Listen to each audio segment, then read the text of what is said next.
You know, so. But hold on, because the other time I did show.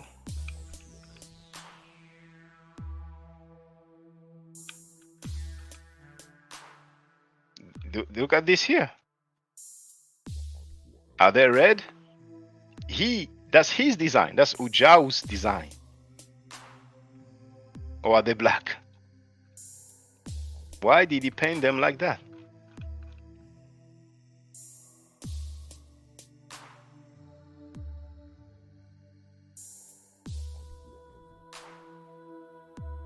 Many of the designs are not there.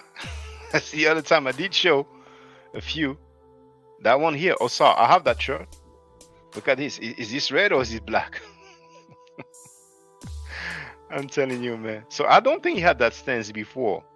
Then the so-called linguists who said that Allah is in the Egyptian text, he messed the game up. Look at them. Are they red or are they black?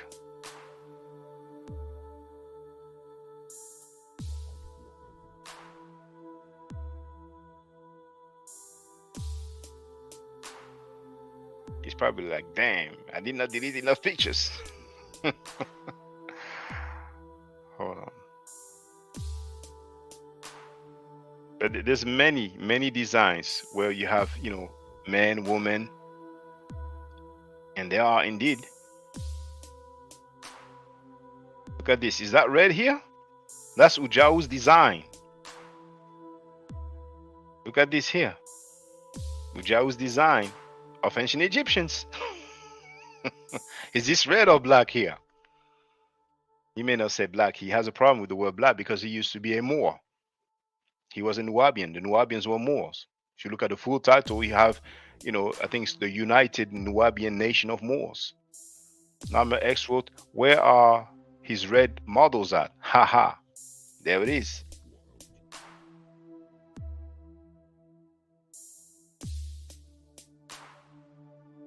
He said 99% of the artwork.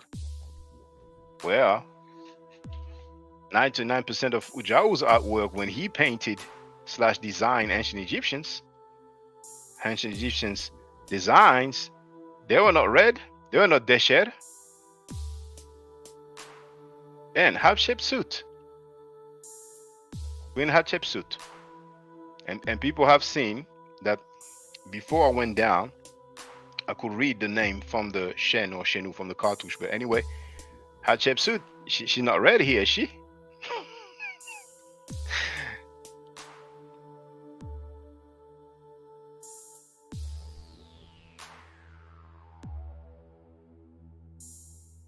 She doesn't look red here to me.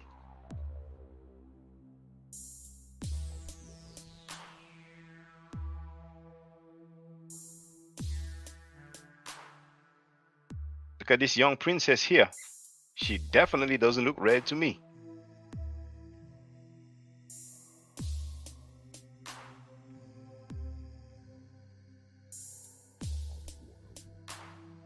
Then he wrote, here goes a dagger with your name on it. Don't get no bigger. Oh, snap. Look at this. Young princess. Ujau's design.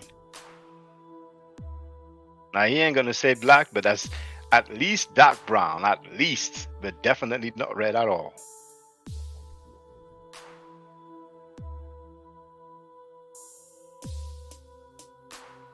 My aunt, look, she ain't red here, is she?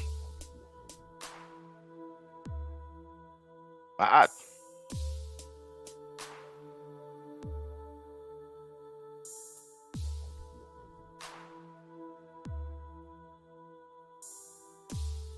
Aset, for those who know the glyph. So that would be Heru, her son, or Horus, like the Greeks will pronounce. But anyway, I think I made my point, Het Heru, Hathor. Dang, she surely ain't red here, is she?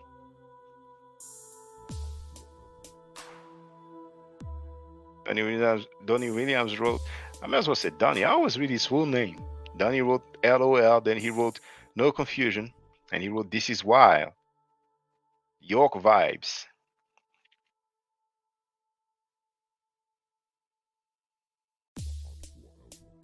I got that shirt as well.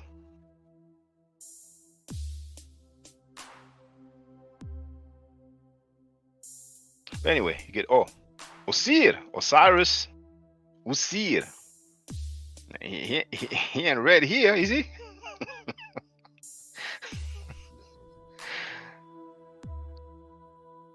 So what's up with the 99% now?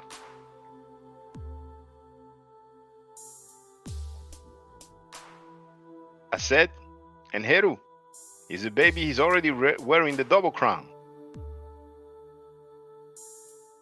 They ain't red here. Hathor, she ain't red here. Ma'at, she ain't red here. Asa again.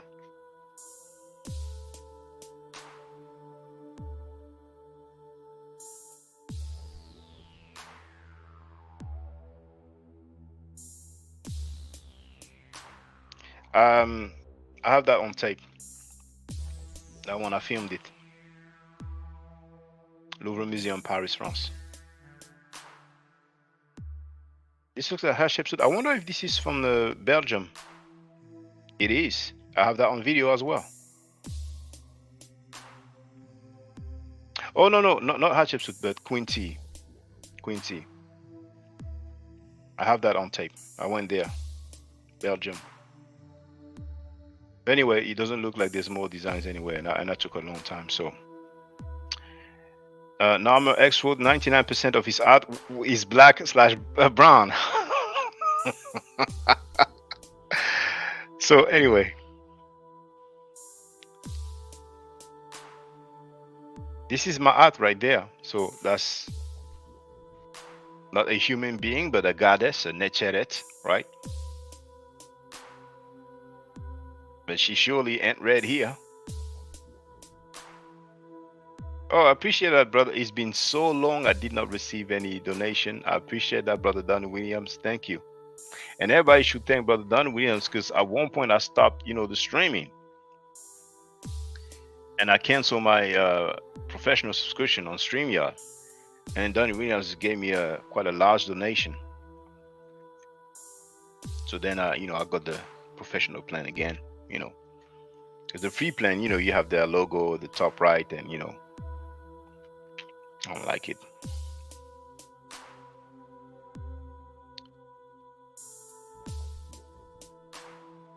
Thank you very much, brother Donnie. So, is he red right here? Okay, I'm going to change there it is. Turin Museum, Torino, Italia. Italy. The reference is not on the screen, but you have the link to the video. You have the title of the video. Blackest ancient Egyptians you ever seen. This is from the tomb of Shemes.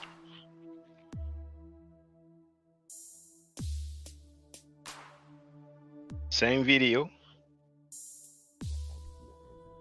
Now, you don't only have that person there, and you can compare the skin tone with the white of his eye.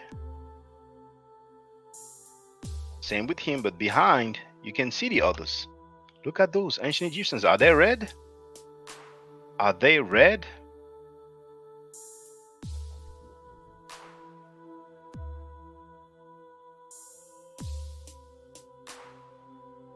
Tomb of Ini, Turin Museum, Italy. And the color has faded away already. It has faded away more towards the body than towards the face.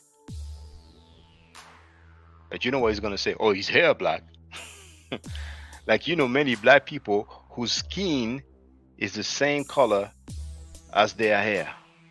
Usually, the hair is darker than the skin when it comes to black people. Donnie wrote, don't mention it, bro. Just keep smashing with accuracy as an archer. Well, I wouldn't use the term archer because I don't want to be confused with Poom Poom Smash Rockwell, who went to the Supreme Court of California and filed a restraining order against me. And he said it.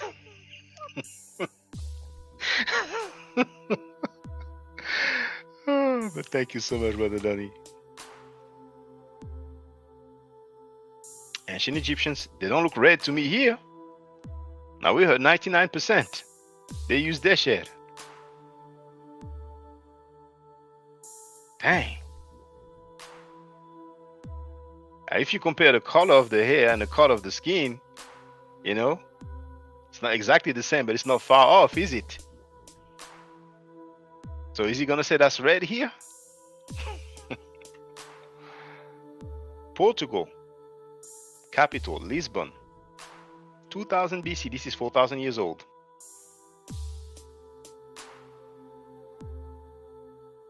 Museum is called Calouste Gulbenkian Museum.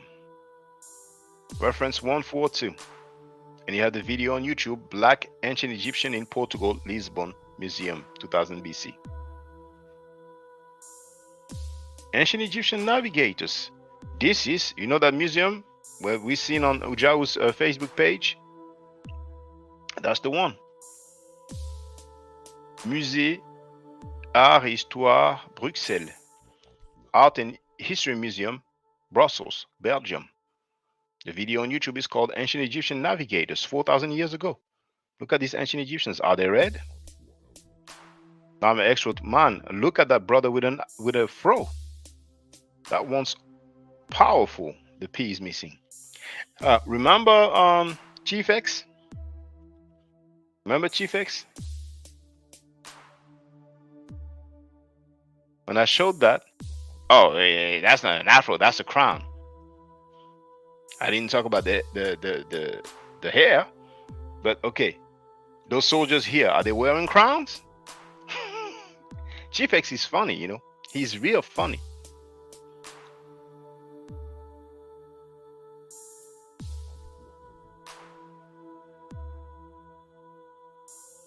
And all those navigators, are they all wearing crowns?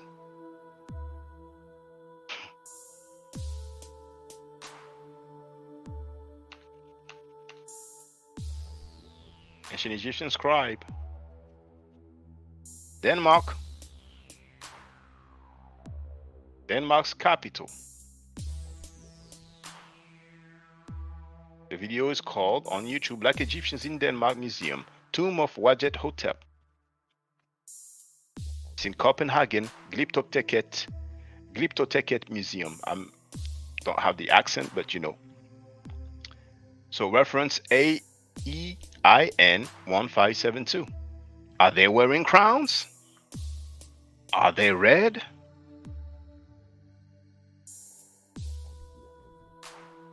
Now here the reference is AEIN 1572. Here it is 1571. Ancient Egyptians, are they wearing crowns here? Are they red?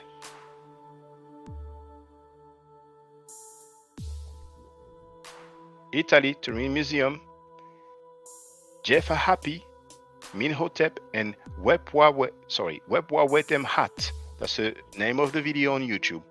Reference S.8650. Middle Kingdom, early 12th dynasty, between 1939 and 1875 BC, close to 4,000 years ago. Donnie wrote, they tell you who they are. We can compare the skin tone with the white of the eye. Is he red?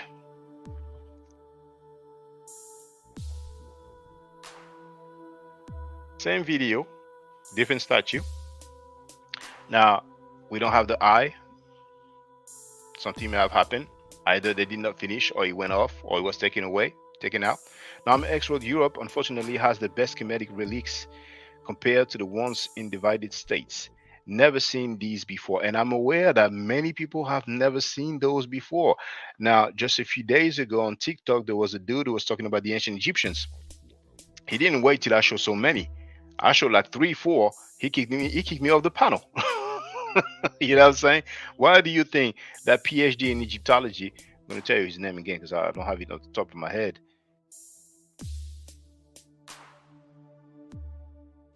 I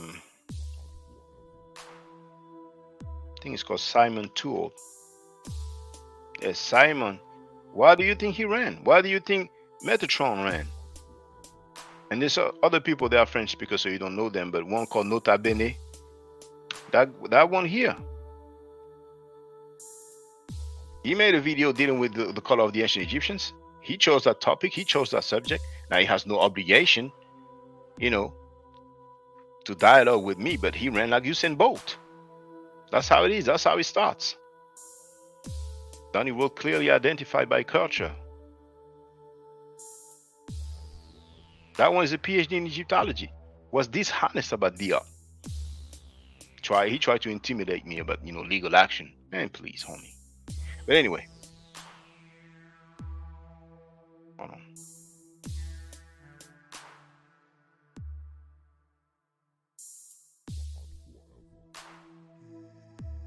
This is from the Louvre Museum. Is he red?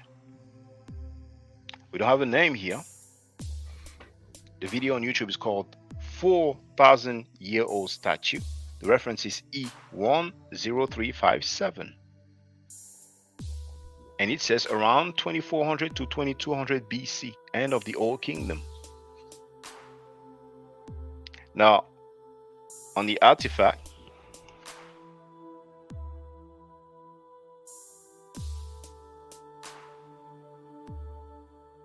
here,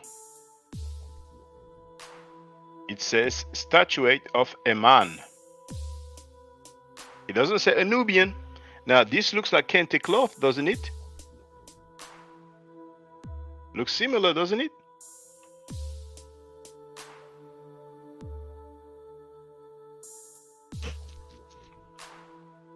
And we can see the white around the eye, and we can see the white of the garment or cloth or clothing.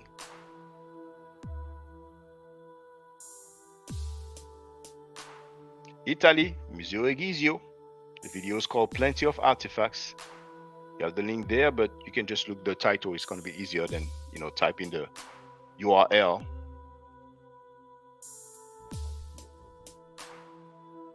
Madrid, Spain. Yes, I traveled around. 3,000-year-old depiction of Isis. This is the coffin of Bach. The coffin of a person called Bach. Is he red here? Compare the skin tone with the white of his garment.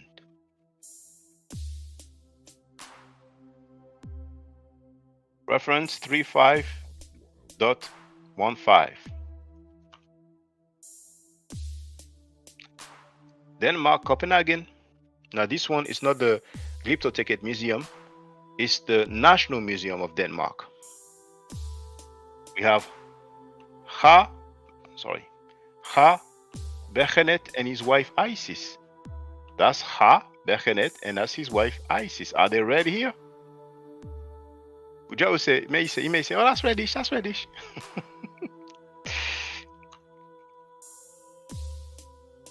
Louvre Museum, Paris, France, reference E3913.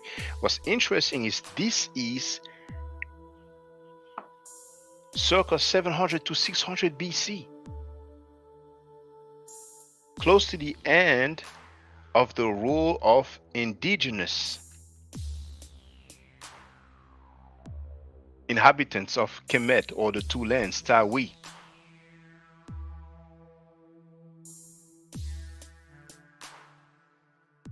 Taharqa and his family, 25th dynasty, it's really the end.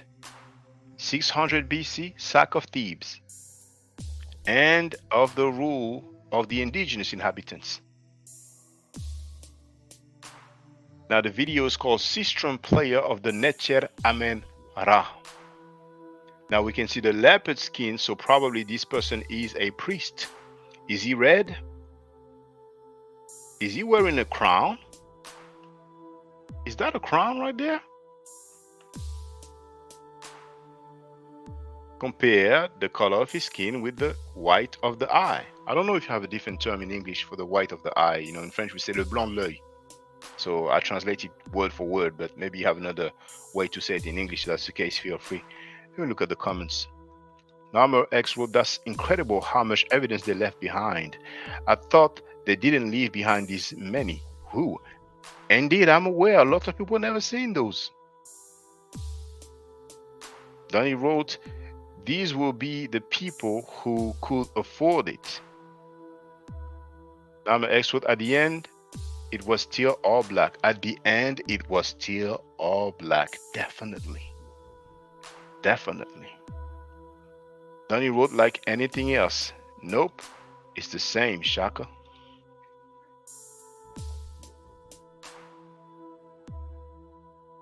Now, this is from the museum, Museo Egizio in Torino, or Turin, Italy. So this is from the website. I did not take this picture myself. I went there, but this picture is taken from the website. Reference S.7910. And it comes from the Chapelle of Maya TT338. Now, for those who don't know the story, when I went to Torino,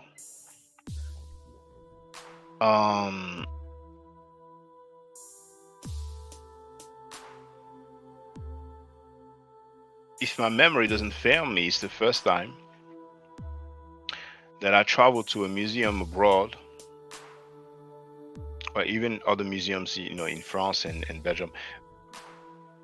The Louvre Museum is near my house. Okay, so I went there, you know, many times. You know, I had the membership, so I could go there anytime I want. I could even bring some people on certain days. But anyway, the museum in Torino, or Turin, they call it Torino, of course, in Italy. I went there. There was so much, I returned the next day. And I don't recall ever doing that for another museum. And I've been to many. I've been to many. They have so much. And even after I went the next day, there's a lot of artifacts that, you know, that I skipped, that I passed. You know what I'm saying? That museum has so much very nice artifacts over there. Danny wrote, the hair is telling. But, you know, the rulers, it is said that they were wearing, you know, wigs, you know, that they were, you know, the head were shaving to avoid, you know, lices or whatever, you know, this insects and stuff like that, you know what I'm saying? So does that mean each and every single rulers or nobles had their head shaven? I don't know, you know. Nama X wrote, those damn Italians have too much of our stuff. Yeah. Danny wrote, wow. Hold on, I have to plug my computer because battery is low. Noted. Oh, Donnie wrote, wow, so Torino is above the Louvre. No, the Louvre have more artifact, you know. But Torino have a lot of they have a lot of paintings still. I mean, it's just very nice. They have a lot of very nice artifact, very nice artifact. For example, the Louvre, they have way more artifacts. They have a lot of pots, a lot of different objects, like we've seen, you know, about sheets, clothing, vases, you know. Don't get me wrong, they have statues, they have paintings as well. But I start to wonder, do they have more paintings in Torino than in the Louvre? Maybe not, but the quality in Torino of the painting is something else. But anyway, same thing here from the website. So the reference is the same. So it's the same artifact from the website of the Museo Egizio in Torino, Italy. Okay.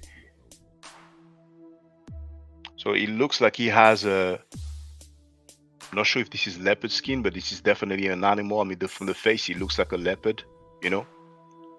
Usually the leopard skin is more yellowish, but so I'm sorry. Now that's the same artifact, you know, different area. Same artifact.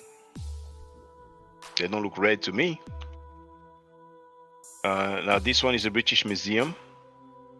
Stela of Sobek Hotep, reference EA 1368. And if we do a close-up, they don't look red to me. We can compare the skin tone with the clothing. So this is a typical offering table with different, you know, food stuff, you know.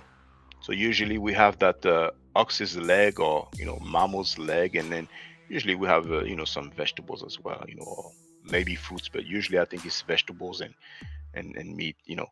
So that's obviously, you know, a lotus flower. That's definitely a flower, you know. And so we can see them, you know, smelling the lotus flower, him and also her right there. Now here, the color has faded away around the necklace, around the face, even around the hair. And that's what they love to show, when the color has faded away. Now here, it starts to fade, the color that is around the hair, but mainly we can see the color. And if you look at the color of the skin on the face and compare it with the white area of the eye or the clothing, then it's clear that this is not a red person. But the color starts to fade away around the arm as well. Yeah. Anyway. Beret Emheru of Hunefer, reference EA9901, 3, British Museum. The link is at the bottom. They don't look red to me. And his name is here. Sesh Nesu Hu Nefer. It's read from right to left here.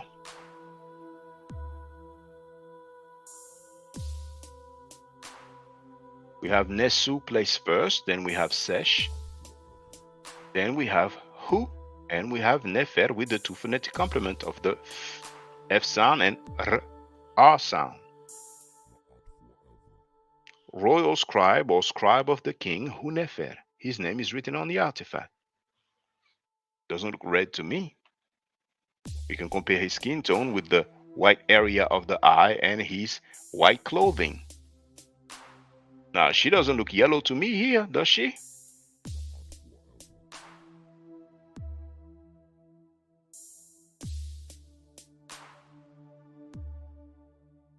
Dang. It doesn't look red to me here.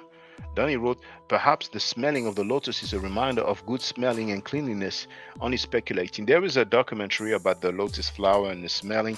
I think I did not finish it. I started, and I don't know if they were getting into metaphysics, stuff like that, but I think it was saying that, you know, the smelling of the lotus was doing something like, you know,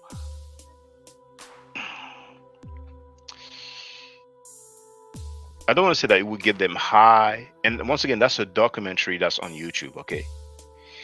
But there was something saying something to that effect, that maybe it was making them feel a certain way, you know. Let's put it this way, you know what I'm saying? So here we can look at his face, the color of his skin, and compare it with the white area of the eye and also his white clothing. Now you can see that the color is fading away around the eye, it's fading away also around the arm, you know.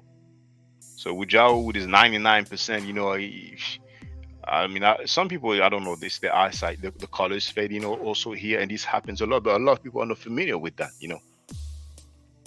Donnie wrote, it got pseudo, I've seen it, well, there it is. And, you know, from what I remember, I watched the beginning, I liked it, and then I was like, I bounced.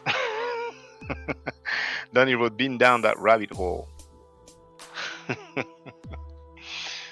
So when Donnie Williams say he got pseudo, he's talking about that documentary about the lotus flower in ancient Egypt, you know what I'm saying? You know.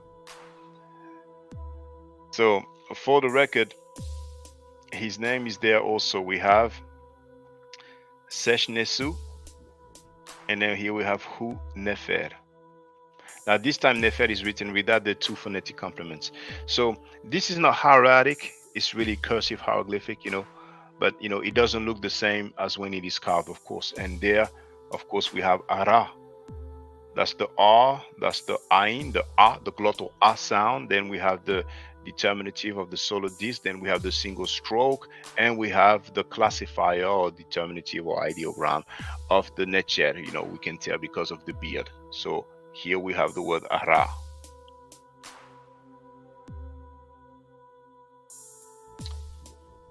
So this is from the same artifact, for the record, the Book of the Dead of Hunefer in the British Museum. Okay. So here we can see the leopard skin. So most likely this is a priest. Okay. It doesn't look red to me at all. And the color starts to fade around the skin area.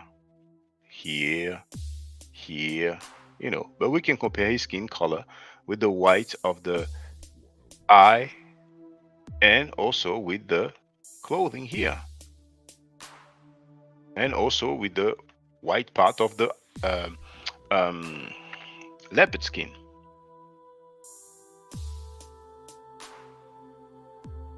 So he doesn't look red to me at all.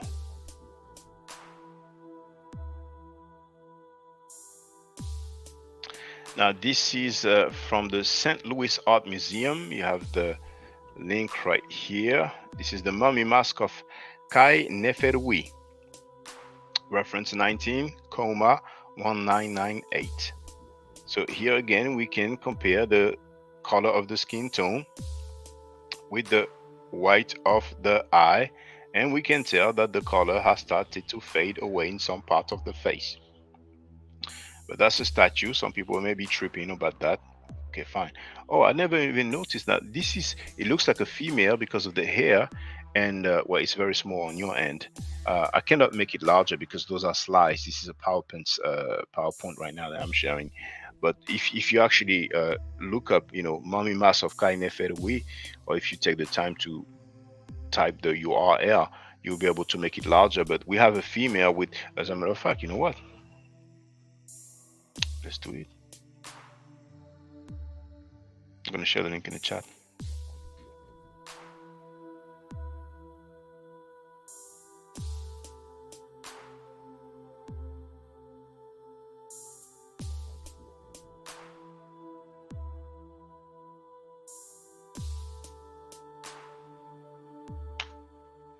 But I've shared the link in the chat.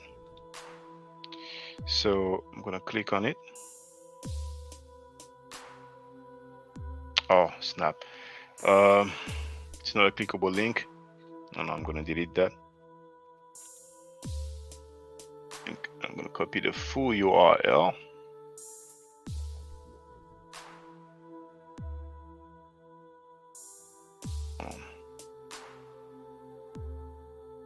This time it will be a clickable link. Okay, so now I'm going to click it.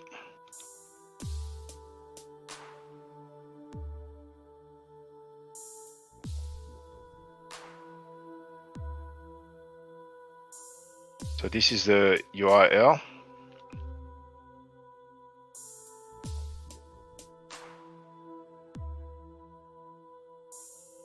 Oh, I thought we could make it larger. But she looks like she has the position of adoration.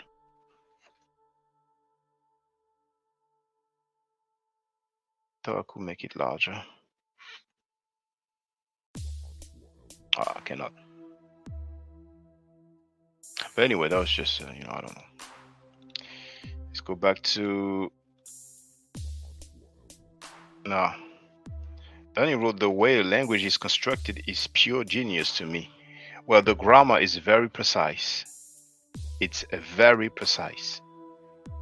And you have some dudes like, you know, that Moorish dude who talked about the hieroglyphic has not been deciphered, the Meta Nature has not been deciphered. But, you know, he's on that platform of pseudos.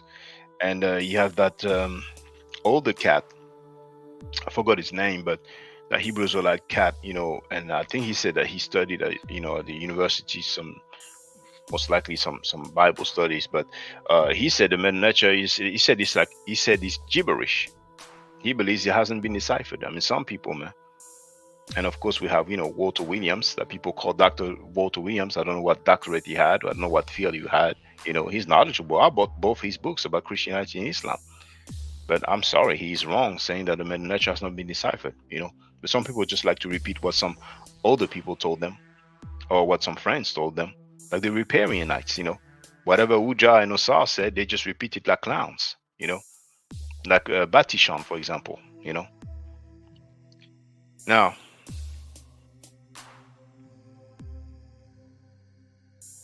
this is from a book by Bean Manley called Egyptian Art. Now, I don't have the page number because that's a PDF book,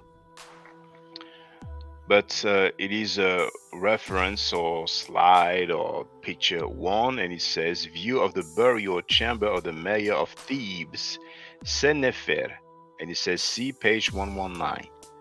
So does he look red here?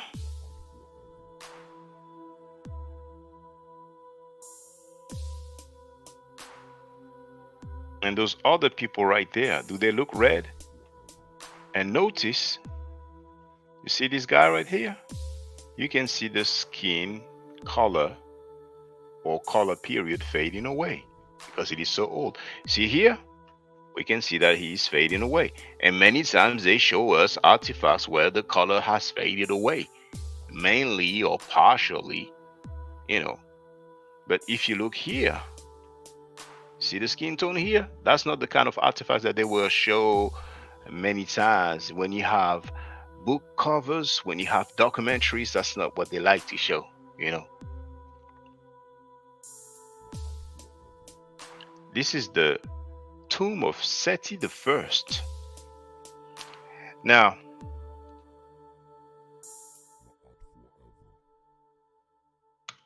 you're gonna see whose father he is. I mean, who his son is. Some people say, "Oh, Ramesses, you know, he was red." People's favorite, Wikipedia, Seti the First. You have the link in the chat. He is the father of who? Of Ramesses II. He is the father of Ramesses II. So this comes from his tomb. Are they red?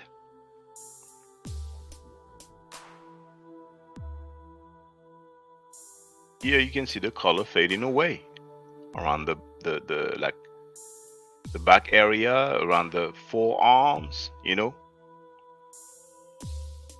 Now here it looks like the color has faded a lot more on his body. But those people are not red. See, here's the color is fading around the hair area as well, just like here as well, just like here in the back, it starts to fade a little bit.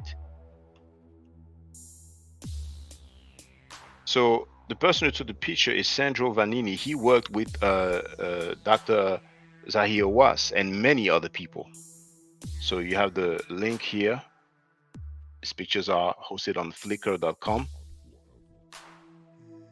This is from the tomb of Rekmire. Is this guy red right here? And the color has faded away. You can see here around the hair. Also here it has faded away. But here that gives you an idea of how it was initially. Same here, gives you an idea of how the color was initially. Because you can compare the skin tone with the white of his garment or clothing. Or the white color of this dog right here. Or the white color of this animal right here.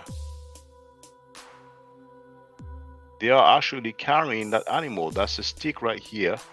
And the animal is tied. The legs of the animal are tied to that stick that they are carrying. This comes from the tomb of Seti I. Remember that Seti I is Ramesses II's father. So here we have a person wearing a crown, so most likely it is him. We have his cartouche. I cannot read too well, right? But it's, you know, and as a matter of fact, here he says Nesut, you know. So this is most likely Seti the First. And as a matter of fact, here it looks like Men Ma'atra, and Men Ma'atra was one of the name of Seti the First. Do they show that on Wikipedia?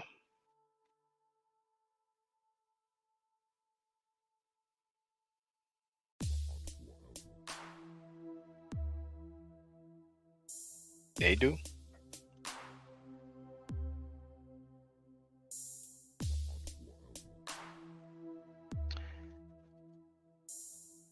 I've shared the link already to that Wikipedia article.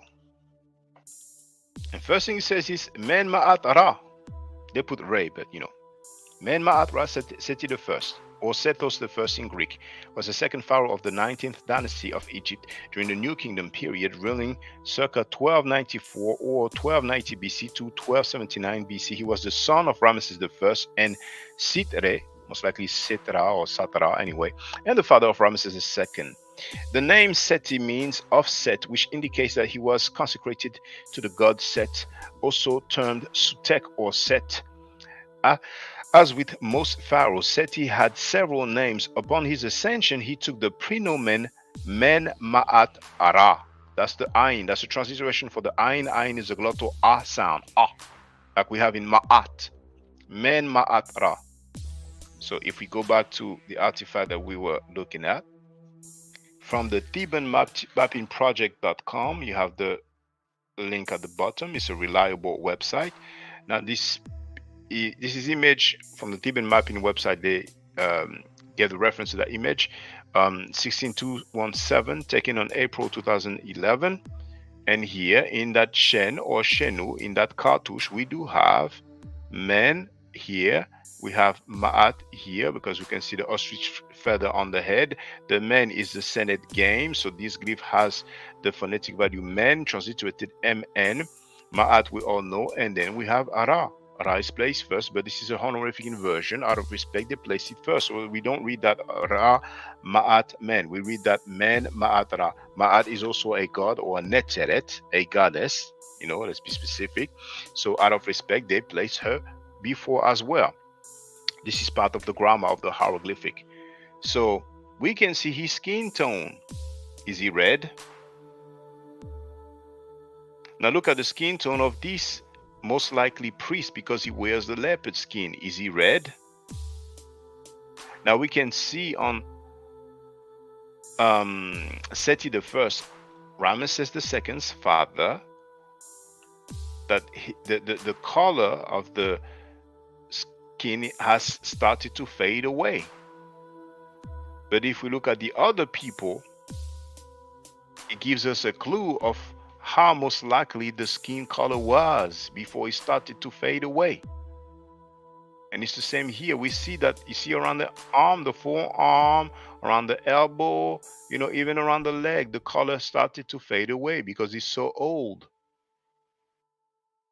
And back then it was better preserved because, you know, those tombs didn't have that much access, you know what I'm saying? So, you know, the air, the lightning, you know what I'm saying? All of this, you know, doesn't help with the preservation, you know.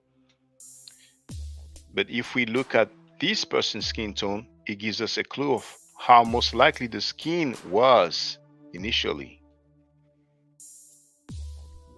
But regardless, they are not red. And that's a close-up right there.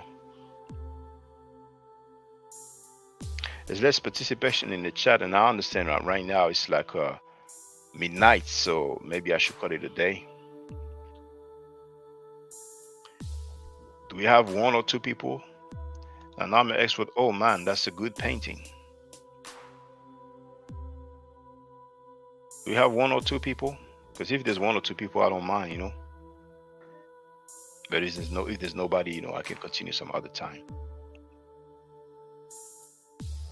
But thank you for being there. And I would definitely, you know, go through some Medunet chat. Then we now wrote only a few of us. Okay, well, as long as there's still some people, you know. I prefer that over beef, you know. I don't wake up no morning looking for beef, but you know, some people, you know, they don't understand, don't start none, won't be none. So here it is. KV17, still Seti the First, Ramesses II's father. Are they red? No, they're not red.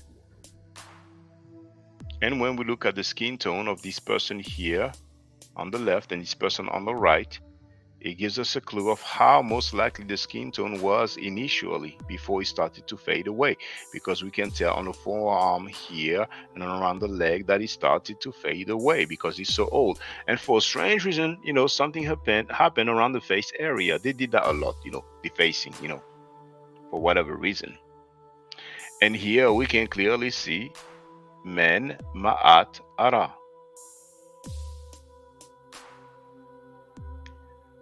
So same thing here. This is once again the Theban mapping project.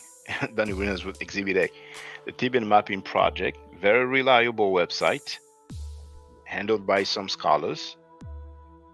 So gate H, left thickness, that's how they described it. So are those people red? So if we look at the skin area here, it gives us a clue of how the skin tone was initially. But indeed, we can see it has faded away over time. And this is the king. We can tell because of his headdress, right? So this is Seti the first. This is Ramesses II's father. Is he red? It doesn't look red to me. It looks black to me, or some people don't like the word black, so they will say dark brown, but definitely not red. Who's going to call that red? And of course, on the left, but the color has faded away way more. And we can tell he has a headdress. We can even see the cobra or the snake here, right? So this is the kind of artifact that they will show, because here the color has faded way more, right?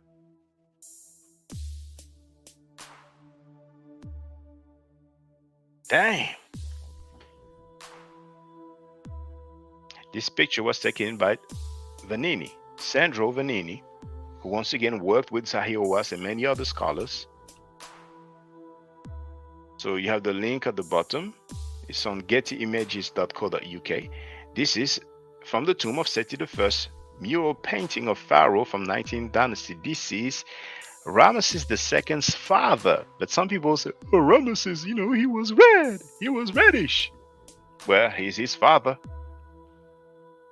So if we compare the skin tone with the white area of the eye, it makes it clear that this person was not red. It was not painted red. It was not painted reddish. And we can see where the color has faded away in different area. But if we look around the ear, most likely the skin was just darker. But some people may say, no, it's just okay, fine. We have all the other parts of the face. Ujao, is he red? Now he said 99%. We've seen quite a few. Not only pictures they have taken or screen prints from videos they have taken in museums, we have seen different websites from Museo Egizio, the museum in Turin, Italy. We have seen also from the Theban mapping project, and now this is a picture taken by Sandro Vanini, right? So that 99%, that's just him talking smack. Are they red here? Tomb of Nebamen, British Museum. Reference on the screen, URL on the screen.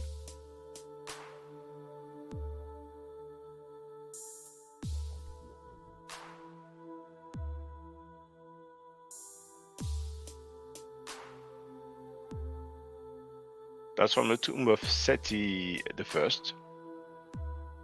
But at the bottom, those are Neteru mainly, but not those, not them, sorry. Here, they are Neteru, or gods.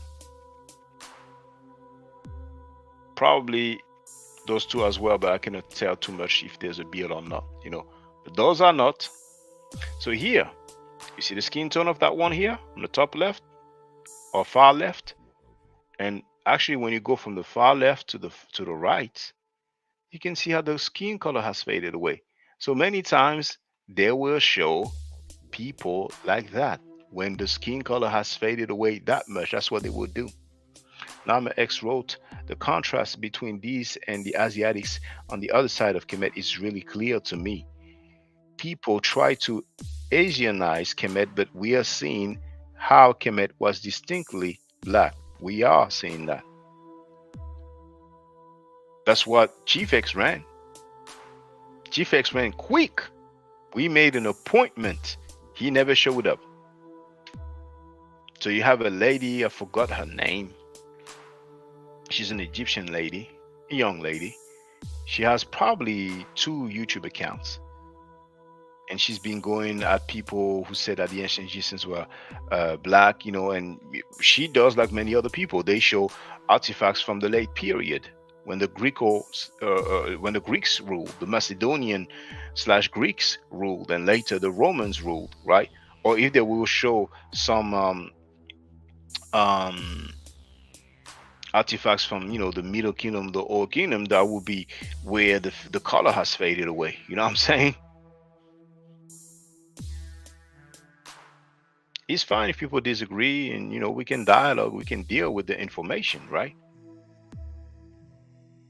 But when it comes to 99%, they use their shade, which means red. I don't see no red here with the skin tone.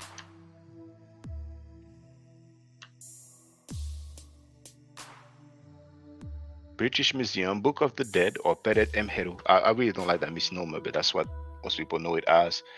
So here, if they say, okay, she's yellow, okay, the color is yellowish, yeah, okay, fine, okay, all right. I ain't gonna lose sleep over it. But we read the convention as stated by the British Museum. It was a convention. It doesn't mean it was the case each and every time. We've seen many women who were black or dark brown, you know what I'm saying? So, book Beret Emheru of Nejmet, right? British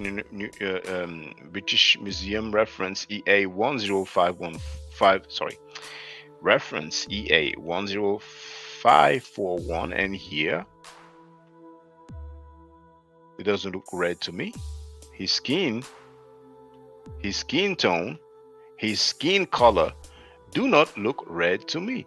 And if you look around the nose area or mouth area, it's not exactly the same as just below the eye or around the neck, because we can see that the color has faded away because it is quite old. Now that book, I have it right there. The Book of Nacht, or Nacht. Some people may pronounce it Nachet. So they don't look red to me. They don't look red to me. It surely doesn't look red to me at all. And same thing as usual, you can see the color that starts to fade away because this is quite old. Does she look red? Does she look yellow? Do they look, those ladies, those women, do they look yellow? Dang, is he red? Is she red? Is she yellow? And we can see around the face, around the cheek, that the color is fading away.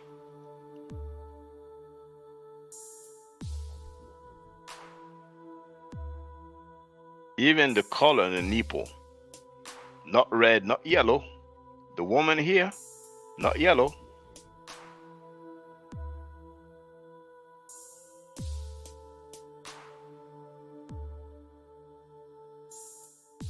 Once again, you can see when the color fades away, right?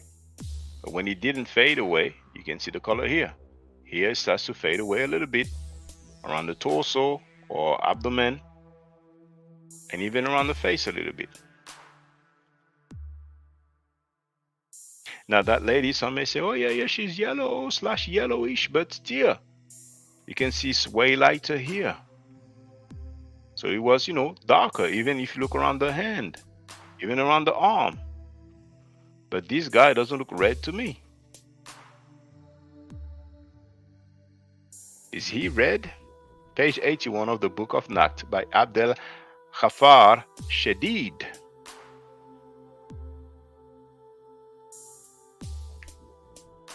King Tut, Tutankhamen. Akhenaten's son.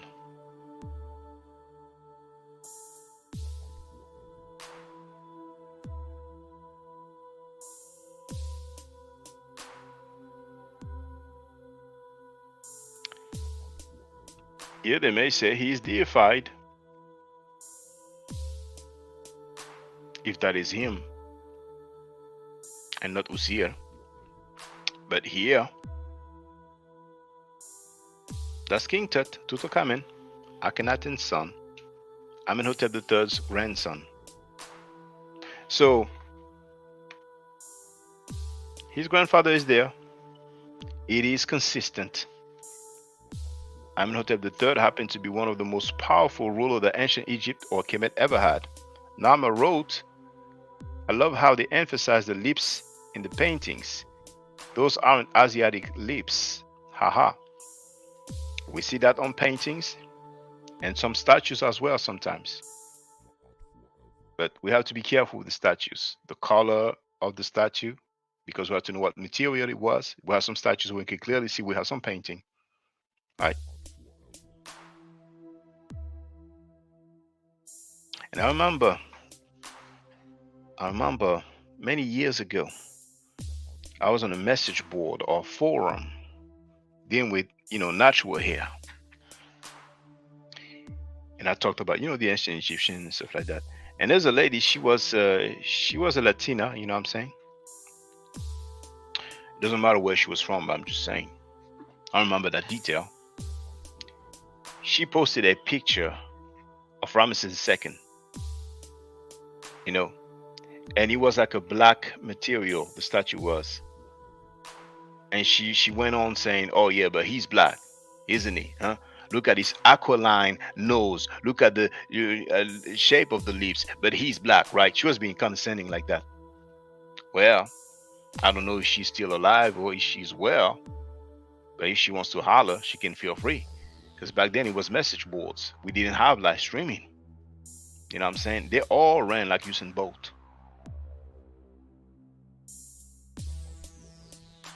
I'm not making that up. What I'm showing is not my creation. It comes from museums, mainly, or actual tombs / temples. Those are ancient Egyptians. But then we have some pseudos who talk about, 99% of the artifacts. Now I'm an expert. Oh man, I miss message boards. Hey. Well, now it's way better than message boards. Because on message boards, we are typing. What we do now when we have live streaming, we have chats, we are typing.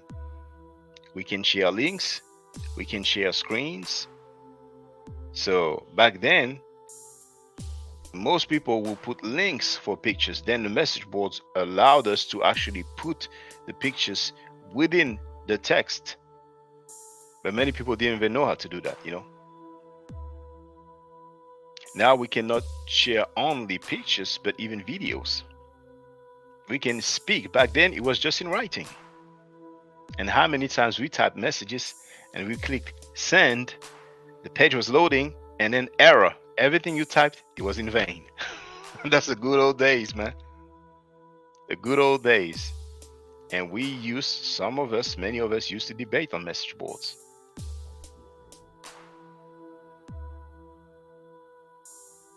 But in this era of information, communication is so easy now. Now we can share pictures from book pages.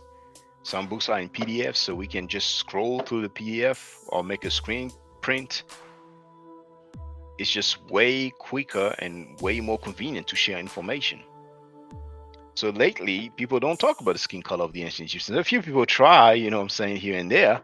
Oh, no, it's not important. It's more important than that. Why? Oh, okay, right. That French dude talking about, they were cosmopolitan. That's another way of saying, like Metatron said, what does he say again? Multi-ethnic, Am I going to say, well, in Rome, ancient Rome, they were multi-ethnic. They had people from other backgrounds. So, Caesar was more multi-ethnic. Am I going to say Caesar was mixed race or biracial or, multi-ethnic? You know what I'm saying? All these other empires, big societies. Am I going to say, Greece, look at Greece, where it's located, in the Mediterranean area, not far from Africa. So they were multi-ethnic. But when it's ancient Egypt, oh, they were multi-ethnic. Donnie wrote, me personally, I'm over there. I'm over the color part. What do you mean exactly? I don't understand. But Donnie wrote, good old days. Diop and Obenga, 1974. But now we can share easily the actual artifacts, the archaeological records.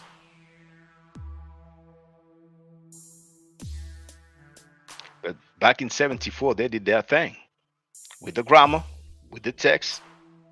They probably shared some artifacts. I don't have any video of the Cairo Symposium. I don't think it was filmed. So we have that PhD whose name that I've put previously. That one there. Now his nickname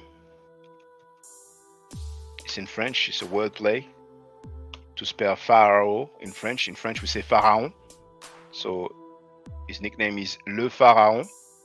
Literally, phonetically, it's like saying the Pharaoh in French. In French we say Le Pharaon.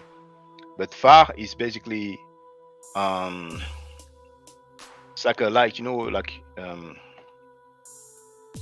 don't even know how you call it in English.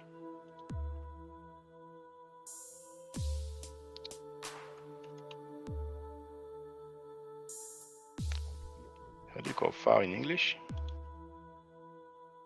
Lighthouse, okay.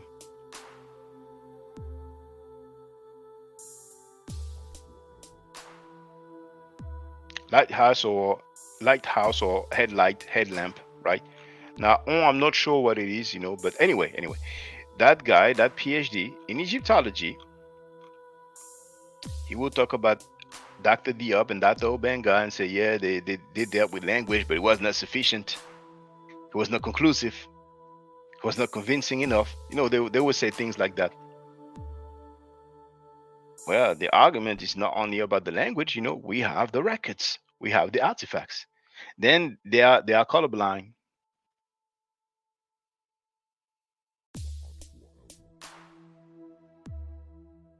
Now, the brother Sheffrin, he allowed me to show some artifacts, but I had to insist, didn't I?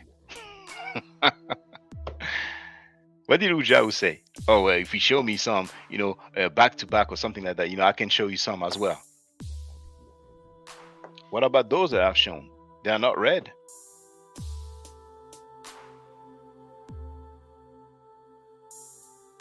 There's a few more I haven't shown. So we deal with facts, we deal with reality. Australia, we look at the majority of the inhabitants. They are white skin of European descent, mainly from England, Great Britain, England. But before them, we had the indigenous inhabitants. So are people going to say, oh no, you know what I'm saying, you know, 2,000 years ago, 3,000 years ago, you know, look. You see Prince Charles, Prince Henry? That's how they look like. That's basically what they're trying to do with Kemet or ancient Egypt. Trying to say that the people we see now, they were the same back then. What did Chief X say? That the ancient Egyptians were Caucasians. Yes, that's what he said. And what did Butler Reggie say? He congratulated Chief X after Chief X said that the ancient Egyptians were Caucasians. He didn't say Caucasoids, he said Caucasians.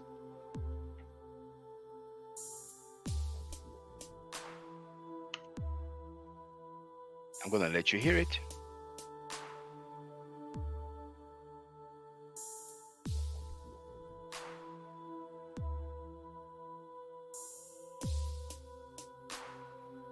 Exhibit C, where is it?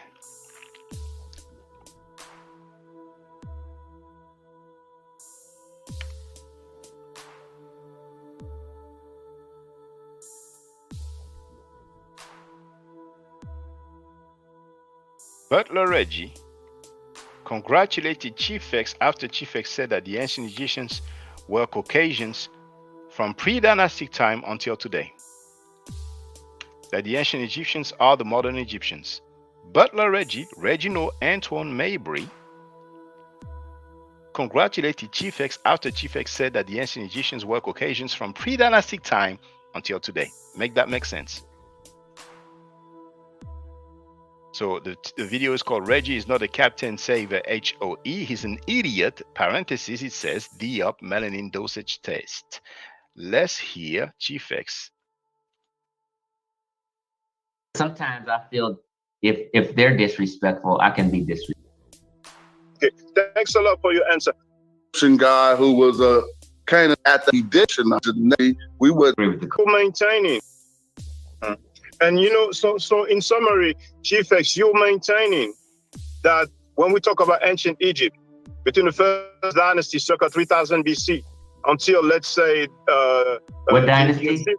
Well, the first dynasty, 3000 BC, you know, all the way until the Assyrians took over, 600 BC. Do you maintain that there was no black African ancient Egyptians? The ancient Egyptians are Caucasians. That's my stance. He said the ancient Egyptians are Caucasians. That's his stance. That's Chief X, the pseudo dude. The ancient Egyptians are Caucasians. That's my stance. Okay. So from 2000 BC until today, right? Pre-dynastic times up until now. I get it. My stance is the modern day Egyptian is the ancient Egyptian. Okay. Thanks a lot for your answer. Hey, brothers, I'm gonna leave y'all. Thank you for having me. I'm heading to work now. Good build, you know. Take care, brothers. All right, go subscribe. Go subscribe, bro. Catch up. And when I left, listen to Butler Reggie congratulating Chief X. I'm gonna fast forward a few seconds, but you have the link to the video. So it took me a while to leave because Chief X was basically almost begging me to subscribe to him. But I was already subscribed anyway. I just wasn't 100% sure. But anyway, let's hear from Reggie. Said something in the into the older disrespectful to a lot of people. I said, I mean, I don't. It's up to that generation, their elders. Be about it, Captain Saber. Step. Now, I'm gonna put the music off so you can hear Butler Reggie congratulating Chief X right after he said that the ancient Egyptians were Caucasians from pre-dynastic time until today. Up to the plate. And what you did is, I'm not a Captain Saberho. So even though I have great love for Kemet, right? I watched you flat tire him, right? He was all the way wrong. He was arguing the color of the skin, then he lied and said that Diab wanted a melanin sample before the human genome was decoded, right? Right. He was all the way wrong, right? Right. But I'm not going to say, because what I've been doing for the years, I've been putting the information. I want you to hear when he said good job and all that, you know. Hold on. Going back a little bit. Okay, so I'm here. All right, peace, brothers. Peace, brothers. Right. All right, peace. Hey, good job, Chief X. Good job, Chief X. So let me go back again. I will subscribe to your account. The way I know you're subscribed, listen, the way I know you're subscribed is to see a comment from you. I'll be waiting. No, I can't leave a comment. It won't say that I'm a subscriber. Oh my God. You're well, okay, we never get around this, but I'm saying, you know, you can take my word of not for it. I will subscribe to your channel. Okay, now comment so I know you subscribe. That's all okay, all right, peace, brothers. Peace, brothers. Christ. All right, peace. Hey, good job, Chief X. Hey, Righteous said something in the comment. But anyway, you heard him. You know, he congratulated Chief X. You know? So make that make sense. That Butler Reggie is something. Now my X wrote, wow, Reggie didn't even say Asiatic. No, that's Chief X. That's Chief X. He went all the way Caucasian. Oh, Chief X, not Reggie. Okay. Now my X wrote, wow, haha. Some of these boomer scholars speak before they think. Butler Reggie is like that. Butler Reggie he can disagree with somebody, he can dislike somebody and hate somebody. If somebody else comes, he has an issue with that other person, he will side by the dude that he was disagreeing with, disliking, hating, as long as he's against that newest person that he has an issue with. Butler Reggie, but it's okay. I don't want to waste my time with Butler Reggie. The House of Conscious Mess. Frankie ain't getting that paper. He looks like he deleted some videos like he said he would, because now we see very old videos now. So he's trying to do his thing on Patreon. I don't think we see Butler Reggie much on that platform over there. So it is what it is, man. See, Butler Reggie by himself, he ain't doing jack. Butler Reggie needs to go on people's platform. I'm on my platform. I put up on other people's platforms sometimes, right? I did before. But man, yeah, I have my platform. Butler Reggie doesn't have his own platform to share information. I mean, he has at least 2 YouTube channels, one where he showed his xenophobia, but he has already shown that, publicly on different platforms. And he has his main YouTube channel where he doesn't share any information because he knows he's barely gonna have any people, barely gonna have any views, barely gonna have any comments. You know what I'm saying? So now, for strange reason, Butler Reggie wanted Dr. Zahir Hawass PhD to be stripped of him because Zahir Hawass is of the same opinion as Chief X. Make that make sense. Make that make sense. Some people have some problems.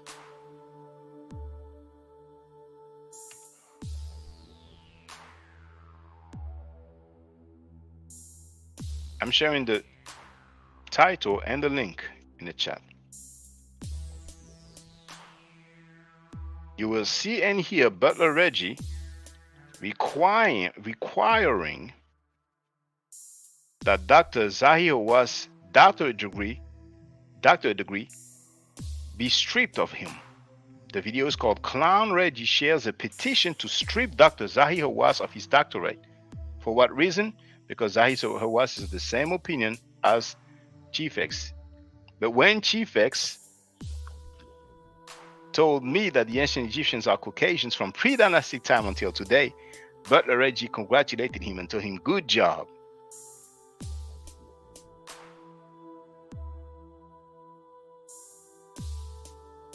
And you can hear my response. I did not talk about genome or DNA. I talked about the melanin dosage test. And in that video, I cite Dr. Sheikh Anta Diop saying that he begged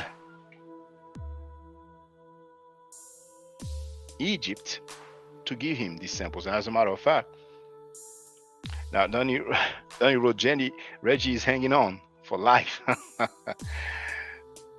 What I can do, hold on, it's the previous link.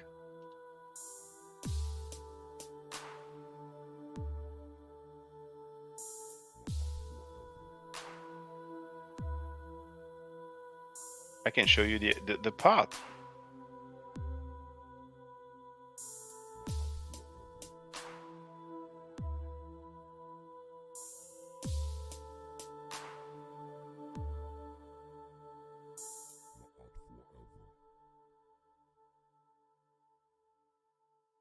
Let's go, pseudo. Huh?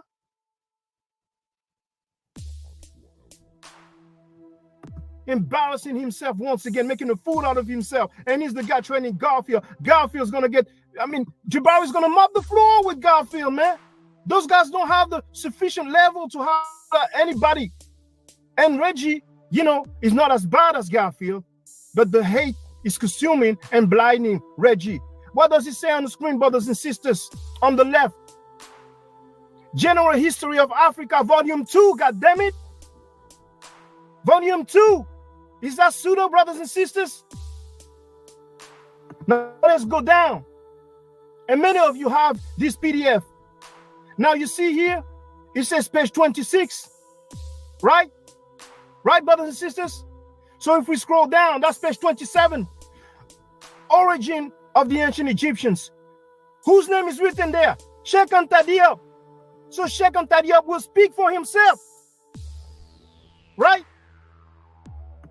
Now, let's go down. Let's go down.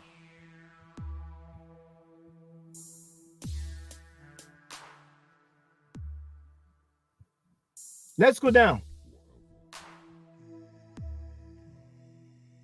Oh my goodness. Oh my goodness. How do you feel right now, Reggie, if you're watching? If you're not watching live, at the time you watch this video, you must feel some kind of way now. Like, what is he going to put up now? Oh my goodness. UNESCO website. Melanin dosage test. That's page 35 because the previous one is page 34. I don't have the skill set, apparently. This is an article by Sheikh Anta Diop himself. In practice, it is possible. Can you hear me, brothers and sisters? Can you hear me well? Because I'm using my mobile phone's internet connection. So I hope it's not going to be breaking up every 2 seconds.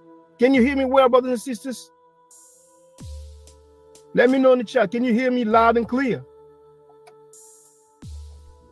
Or is it breaking up? Because now, that's it now. That's the end. He's not going to find a way out of this. Can you hear me well, God? You have to do everything yourself.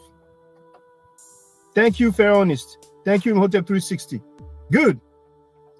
The embarrassment that Reggie will face now. And he's doing this to himself. He waits till I leave. And melanin dosage test.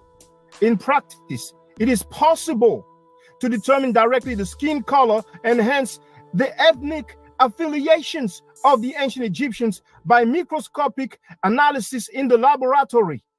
I doubt if the sagacity of the researchers who have studied the question has overlooked the possibility. Melanin, eumelanin, the chemical body responsible for skin pigmentation, is, broadly speaking, insoluble and is preserved for millions of years in the skin of fossil animals.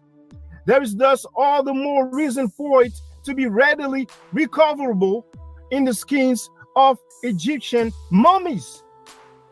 Despite a tenacious legend that the skin of mummies tainted by the embalming material is no longer susceptible by any analysis, although the epidermis is the main site of the melanin, the melanocytes penetrating the derm, that's the skin, at the boundary between it and the epidermis, even where the latter has mostly been destroyed by the embalming materials, show a melanin level which is non-existent in the white-skinned races. Caucasians are typically white-skinned race, white-skinned, sorry. The samples, I myself, and this is Sheikh Anta Diop speaking right now, brothers and sisters. The samples I myself analyzed were taken in the physical anthropology laboratory of the Musée de l'Homme in Paris. Musée de l'Homme means Museum of Man. In Paris, of the mummies from the Marietta excavations in Egypt.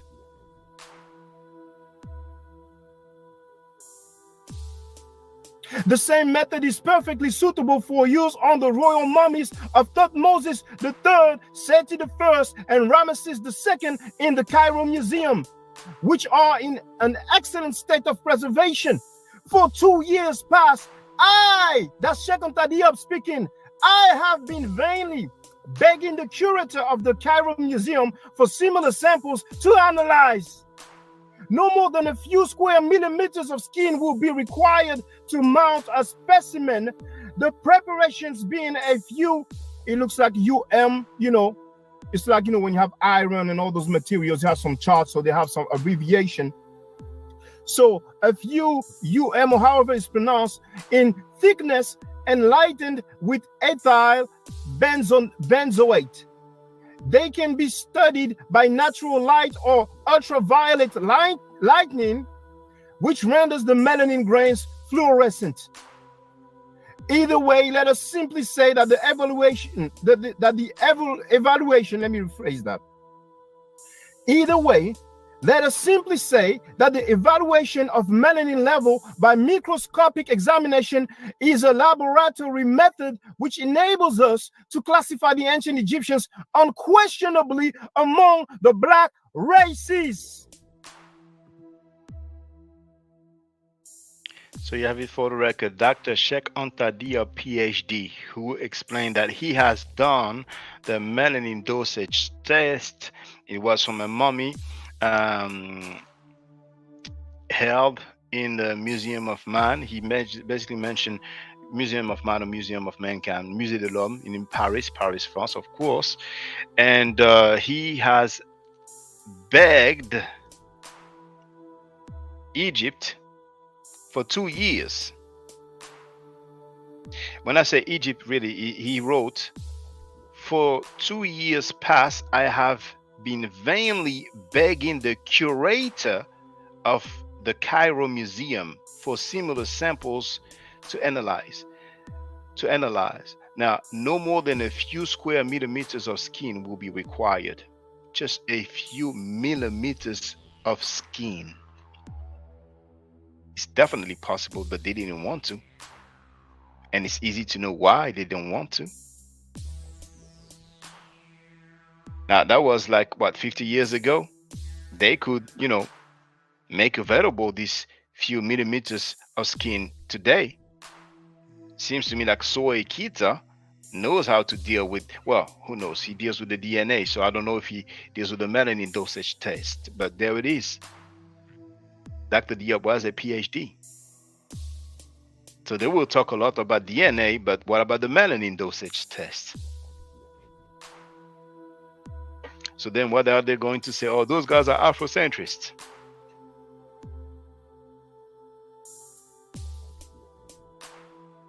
That dude, the French speaker, he victimized himself. So, oh, you see, what you don't like is a white dude telling you about the ancient Egyptian cosmology. I told him I didn't even know your skin color. But anyway, it was a good stream. I loved it. Thank you once again, Donnie, for the donation. It's been a long time. We'll probably go through a fair bit of Medunetia, because today there's no work.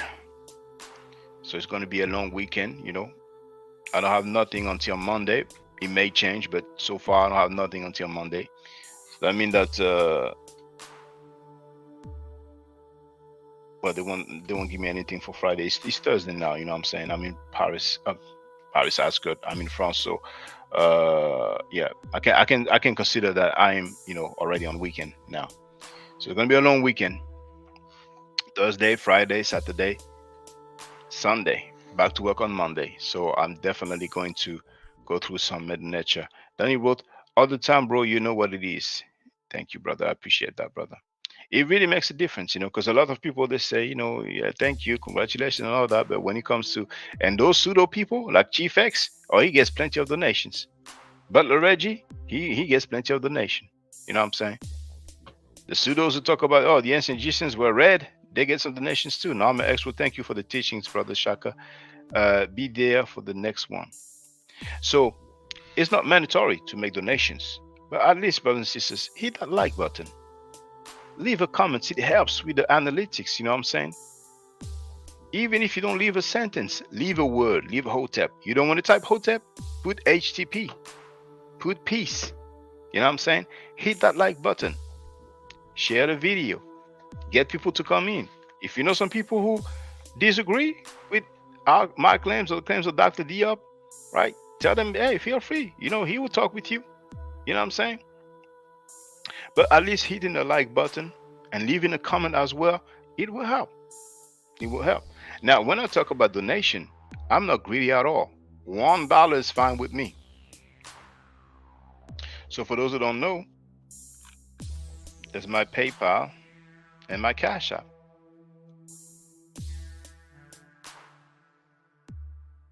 $1 is fine with me.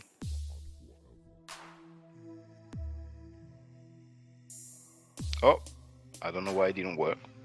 I'm going to try directly on the YouTube page.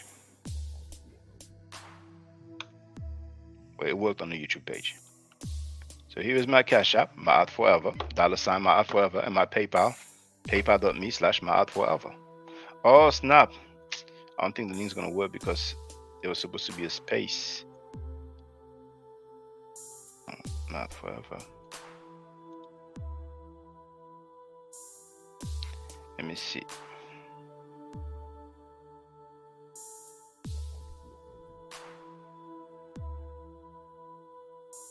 Yeah, unfortunately. Damn, it means all the time I shared it. I have to check that. Let me remove that. Share that again.